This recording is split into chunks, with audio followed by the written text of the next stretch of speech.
کئی لوگوں کو دیکھو فیس بک کے اوپر ساری رات لگے جہاد کر رہے ہیں. کیا کر رہے ہیں؟ فیس بک پہ ساری رات وہ کمبل کے اندر بیٹھ کے جہاد کر رہا ہے. ٹھیک ہے جی، کشمیر بھی فتح کر رہا ہے، امریکہ بھی فتح کر رہا ہے، روس بھی فتح کر رہا ہے، علاقے فتح کر رہا ہے، وہ مفتی بھی بنا ہوا ہے، وہ علماء پہ تنقیدیں بھی کرتا ہے، وہ علماء کو گالیاں بھی دیتا ہے، وہ علماء کی نکتہ چینیاں بھی کرتا ہے، ساری رات فیس بک کے فارغ بیٹھ کے یہ کام کرتا ہے. لیکن جب اللہ کے گھر سے اس کو آواز آتی ہے حی علی الصلاۃ، الصلاۃ خیر من النوم، نماز بہتر ہے تیری نیند سے، آ جا کامیابی کی طرف، اللہ کی طرف آ جا، تو یہ سویا ہوا ہوتا ہے، اس کو کوئی پرواہ نہیں ہوتی.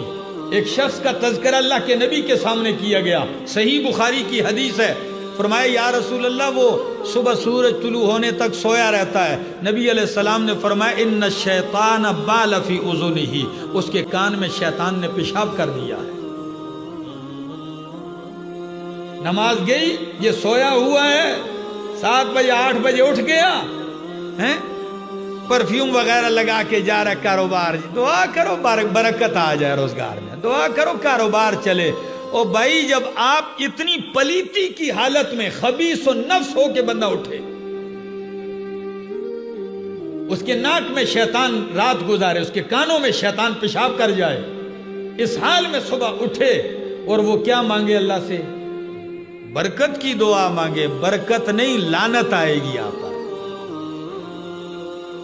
میرے دوستو پابندی کیجئے. اگر کسی میں کمزوری تھی آج سے وعدہ کر لے انشاءاللہ نماز کی پابندی کریں گے. جو کریں گے ہاتھ کھڑا کر لو، کیا پتہ قبولیت کا وقت ہو. اللہ عمل کی توفیق عطا فرمائے.